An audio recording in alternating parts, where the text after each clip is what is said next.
Cosmic here, welcome back to the channel, and today we're going to be talking about the super pre-release events for Union Arena happening this week, and I want to give you 3 tips to help level up your gameplay experience. But before we get into that, I want to talk about the events overall, go in the deck list a little bit, and just, hype up what is going to be an amazing celebration of this game launching. And that's kind of where I want to start. I know a lot of people are going to be very excited to get that full art promo for their favorite IP, either in this event or a future event, but the thing I want to stop and make sure that we're all lined up front is really acknowledge that Union Arena is a celebration of IPs and games coming together, and much like Lorcana or even One Piece for a lot of people, it is a great opportunity for new players to get into the hobby, celebrate, again, TCGs overall, but also their IPs that they love. So definitely as you're going out to your local game stores, make sure you are trying to foster that more positive community and welcoming people into the TCG space.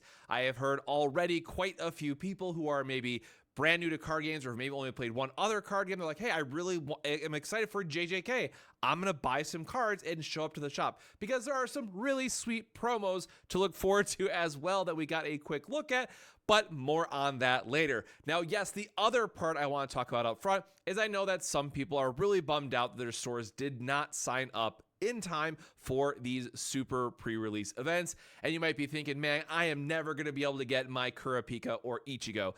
Good news is these will also be available for the release event that will be happening in the end of September or early October, depending on where it falls for your LGS. That is exactly the same with just a slight update on the stamping that is used for it. So you'll still be able to get these sweet full art promos. So definitely look forward to that. But again, talk with your LGS, figure out when they're hosting events, and make sure you are working with your local community to help support and foster that growth.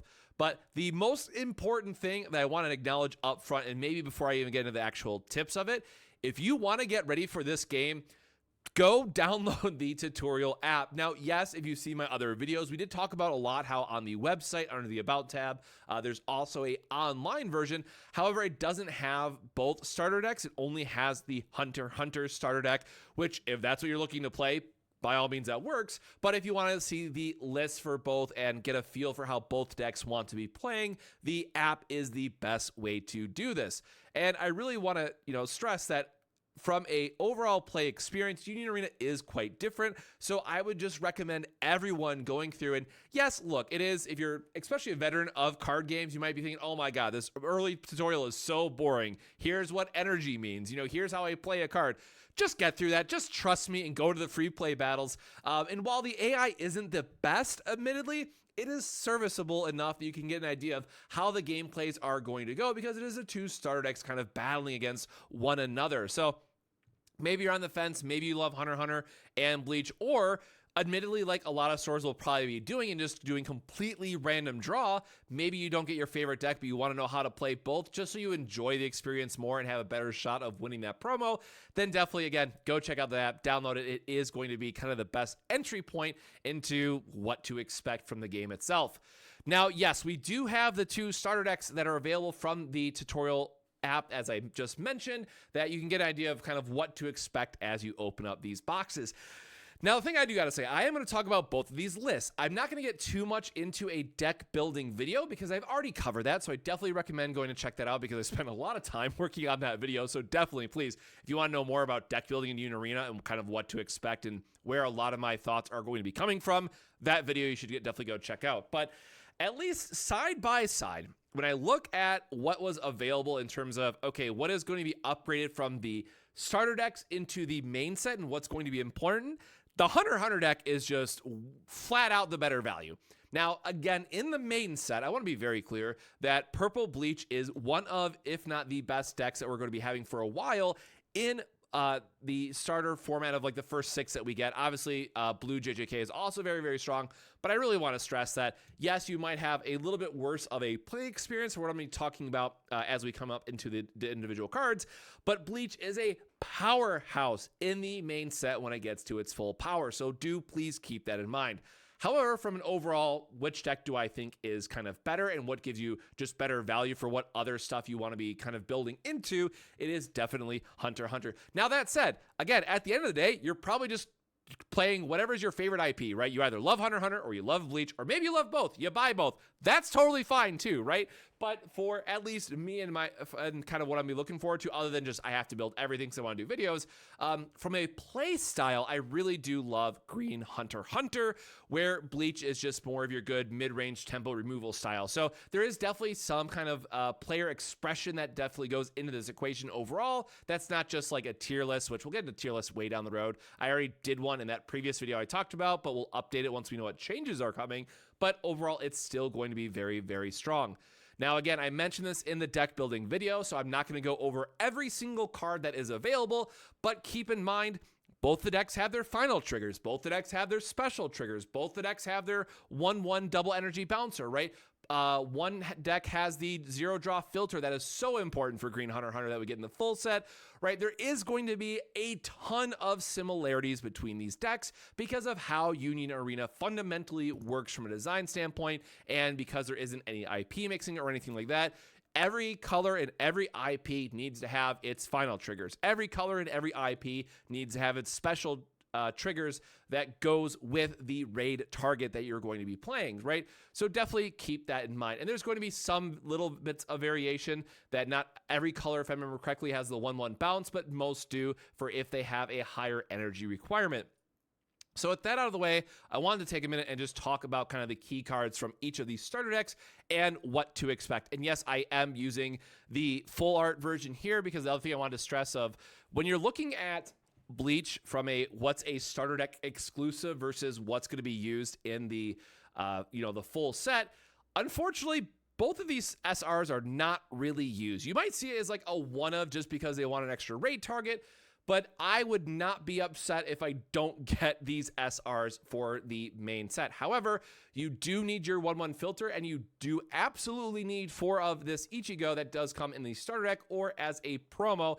It's also the promo for Anime New York and I forget the other event now, Anime Expo, if I remember correctly. So that is something to keep in mind, that there are other ones floating out there, and maybe if you plan on blinging out the deck anyways, right, you only need to buy 1 Bleach starter deck. But kind of the small caveat I'll add there is just they're going to be impossible to find later. And while I haven't looked at the impact that Bleach Volume 2 had just yet, it's probably still better to buy 2 now before they're impossible to find or like $50 later, right? So definitely think about it from more a complete, collection standpoint and go from there. So I do want to spend a quick note. I said I wouldn't talk about, what's different or I should say the same in each one of these deck lists, but kind of the one that stood out is the Ashita is something that we have seen for the so much value that you can get out of the main set. Generally, you want to combine this with the 1/1 double energy bouncer just so you get more filtering through your deck. Now, the important thing to know about Purple Bleach overall, as you can see with the Ichigo effect, the entire thing is about churning through your deck, filling up your sideline, and going from sideline to removal area, which is just graveyard to exile by comparison, to get some sort of effect. So when you have these things that give you the extra draw and the extra cycling, it's ultimately what makes main set Purple Bleach so good. However, the cycling effects that we got in the starter deck are not nearly as good as kind of their main deck counterparts. So while you are still getting the overall feel of what Purple Bleach wants to be doing, it does fall a little bit short in terms of what your actual payoffs are, where in the Green Hunter x Hunter, they're just pure value by themselves. So Ashita is definitely something that you're going to try to want to find early, helps out smooth those earlier plays, and it does always have the draw trigger, which is nice if you hit it out of your life to just, get some draw. Ichigo, the 3/1 with double energy. This is something that's really important to understand, that it is both a setup for if you need your higher energy requirements, but that it does go up to 4K, which is a super important attacking number.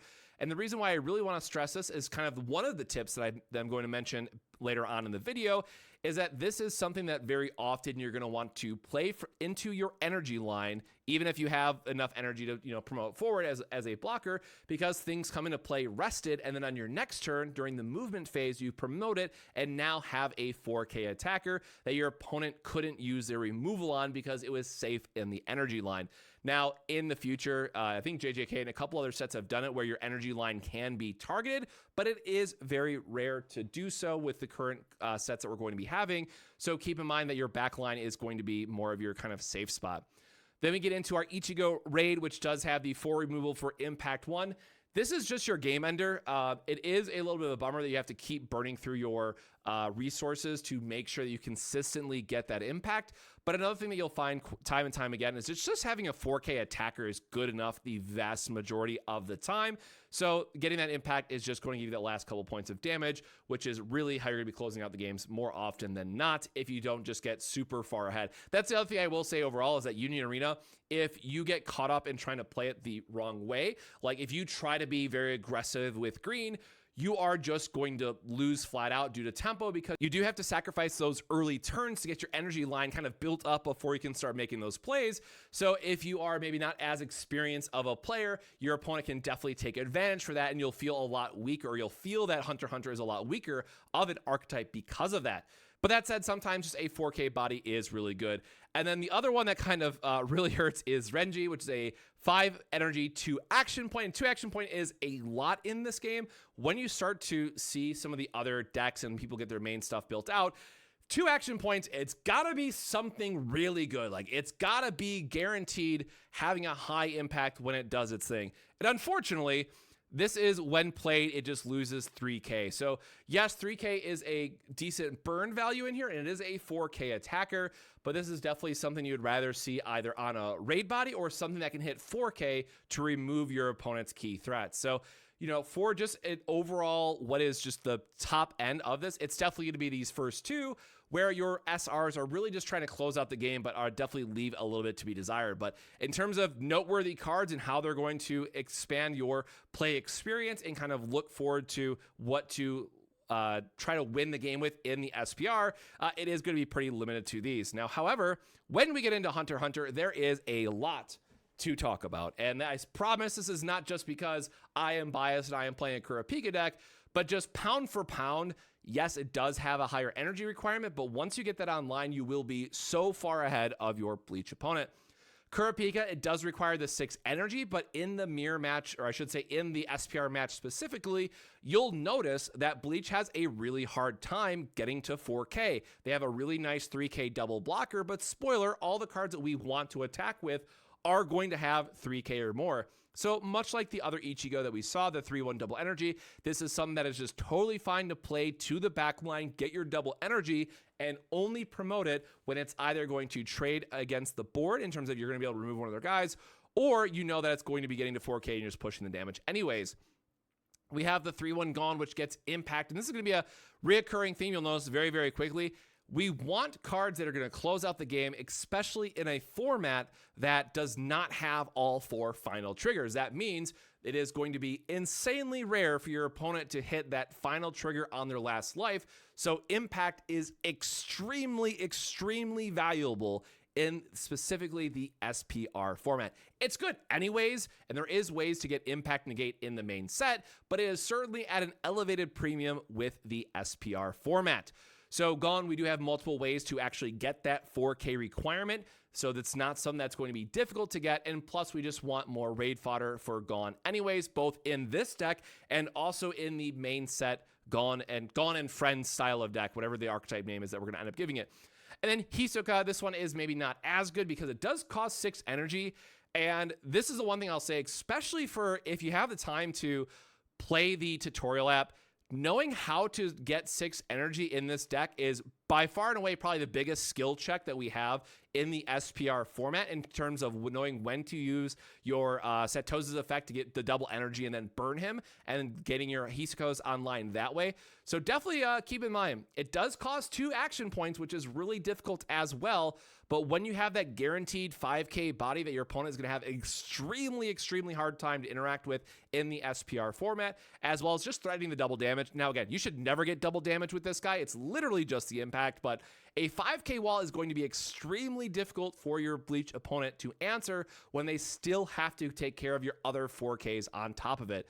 But what's really, in my opinion, the one that gets above and beyond are going to be these 3 cards. So we have the Kiriko, which is just when played, draw a card. You want to be filtering for your deck. You have the Kirikos. You have the picture of Gon's dad that gets you even further into the raid target. Like, you have so much ways to just dig and find your raid target, as well as just having a 2K body lines up very well into the Bleach decks until they get their double blocker. So this card as well is just like an overall MVP that you're going to be finding, because again, you just want to be digging as much as you can to try to find that top end once you establish your energy line. The 5 cost gone or 5 energy gone does have impact all the time, which is nice, but then when played, all your characters on your field gain 1000 BP until end of turn. So this is also another really important card in terms of knowing how to line it up, because as we mentioned, we do have a couple 3Ks that we want to either get boosted so that they're 4K and just apply a ton of pressure to your opponent, or just getting impact for that last bit of damage. So Gone just plays so far and away in terms of how it boosts your, offensive capabilities, especially in this format, that Gone is like the all-star MVP if you set up your board properly. And that's like the hardest thing to do in these SPR decks, because to be fair, there is a bunch of 2-ofs that you have to be mindful of, or how you're going to build out your sequencing, but it is a very strong card when it comes online. And then Kilowatt, which is the 5/2. Because of how much that we have for the 4K bodies and how extremely easy it is to line this up, this is just blows Renji out of the water 10 out of 10 times, because it's the same effect, except we get to kill a 4K instead of a 3K very easily. Now, yes, this is something that you want to play to your backline, because it does come into play rested, but then you are also getting a 4K body attached to it. So definitely something that, again, the Green Hunter deck does require you to know how to play a more late game kind of ramp up style of deck. But once you do, the options available to you and just the overall card power level is pretty insane. So with that kind of out of the way, and I kind of led up to this a bit, but this is just the general tips for the pre-release events and kind of going forward in general. This is something I've talked about in the other videos, but just something to keep in mind. So take the extra draw. As you are probably aware, if you had the chance to play the tutorial, or maybe you haven't seen it yet, the sequencing goes at the start of your turn, you get to draw a card. Then you have the option to pay 1 action point and then draw a second card. Now, while yes, this does limit you on how many action points you can use then for that turn, you only have 2, of course, once you're at 3 or more, it is something that can help you dig early on. And especially if your opponent is getting a slower start, or maybe they stumble on their energy lines, absolutely take that extra draw early then, because late game it's going to get to a point where you have to drop your key threats, and there's going to be multiple turns back to back, usually 3 or 4 turns, where you have to use every single action point to advance your board state, unless you have one of the final triggers or AP restanders that you don't have an option to draw. And then in the very late game, unless both you and your opponent are starved for resources, you're just not going to have that opportunity. So this is definitely one of the areas that feels like a huge skill check, because that extra card can matter so much in just helping you find your key threats to close out a game. But it's also very difficult that if you do it on the wrong turn, you're probably going to lose the game on the spot, as brutal as it is to say. The next one is promote from energy. So this is one that admittedly I am still pretty bad at, and I've been playing for months now, as well as been following a bunch of content on YouTube. I've been following the meta for over a year now. 18 months? But this one's difficult, right? So as I kind of mentioned with both the Renji and the Kilowatt about playing them to your back line, just in general, knowing when the early turns are all about setting up your energy line, dropping a bunch of 0s and 1s, filling up your line, whatever. However, there are going to be some hands where you get all your early setup, and then you look at your hand again and say, oh, I got more of my energy enablers, so I'm just going to push up, 3 of my back row slots, fill out my energy line, and then still get that early chip damage in while being able to defend. That's kind of one of the other important parts, is remembering that everything restands at the end of your turn. So if your opponent doesn't have a board, you're able to get that early chip damage in, and then they try to push up, well, then you have some cards that you're just free to block with that you want to throw away anyways, because you have Energy Enabler, that it'll still give you that pro life advantage very early on and make sure you keep the tempo in your way. Now, yes, you are burning through resources to do that, but generally, especially in the Green Hunter deck, when you're trying to find the right cards to put in your energy line so you can turn on your raid, it's really important to know kind of what can get pushed forward and what can attack versus what has to stay in the back for either it creates double energy or is a good raid fodder target, which plays into the last part, which I'll swing back to. The third one is on play in your energy line. This is just more of like a general knowledge one. So many times when I've demoed the game or I've talked to people about their game and their experience, is people not realizing that on plays happen everywhere, your front line or your energy line. And I think that alone by nature is going to kind of change how you approach a game and how you play it out. But that is something that's very important to know for the SPR format in particular, again, because of the Renji and Killua, that you always want to play to the energy line so that you can save that 4K attacker for the following turn. And that kind of just ties into that as well in terms of sequencing. One of the hardest parts of Union Arena is trying to count your energy out and knowing when you can promote versus playing something in the back line and making sure it's safe. Or, as this last part gets into, is having a raid target established in the energy line. What that means is as you're playing the game, or maybe you've checked out the tutorial, all the raid targets can, I'd say, either play it if you have the energy and the raid target for it, or add it to your hand. Getting that surprise blocker, or in the main sets, there's a lot of times that they come with removal that you can then just strip out your opponent's character and save yourself, 2 points of damage that way. It is really important that if you can, line up your energy row as just a good, just in case it happens, which again, in the SPR format, because it is a bunch of 4-ofs and 2-ofs, it's not going to be as consistent. But this last one is very, very important for main set decks and kind of how you're approaching your sequencing and overall play strategies. So with that, for me personally, again, maybe a little bit biased, but the overall winner, and I want to be very clear, it's not just a, who wins versus who, because this game in particular, I could go to my LGS and I bet I can win with both decks. Like that's just, I'm very confident in knowing how the game plays out. And because I've been playing for a while, that there are going to be areas where I have more experience with either promoting, taking the extra draw, etc., where I can still get extra value out of either deck if I want to win the event. So to be very clear, I think both decks can win events. That said, just from an overall value perspective, which one leads into better deck building options, which one has more value with the main set, it is by far and away the Hunter deck, and it's not particularly close. That said, again, this game is meant to be a celebration of IPs and playing your favorite, hero or title. If we ever get like the video games like Tekken and Tales of Arise, things of that nature, right? Your favorite characters from those games, and just going to your LGS and having some fun. So do definitely keep that in mind. Now, there are some sweet promos to win. And again, I'm very excited for the store tournament winner stamp cards. So I'm going to be doing my best just to try to bring out the battles and make sure that my Kurapika deck is top of the line for when I can. But it is something, again, that is meant to be more fun and a celebration of games itself. So with that, let me know in the comments below, are you Team Hunter or are you Team Bleach for the SPRs this weekend? But until then, more Union Arena content coming soon. I got 4 events to play in. I'm very excited. But hopefully we'll get some more versus videos up here pretty soon after, this next month buffer that we have for the full set. So until then, my friends, stay safe, stay hydrated, and I'll see you in the next one. Cheers.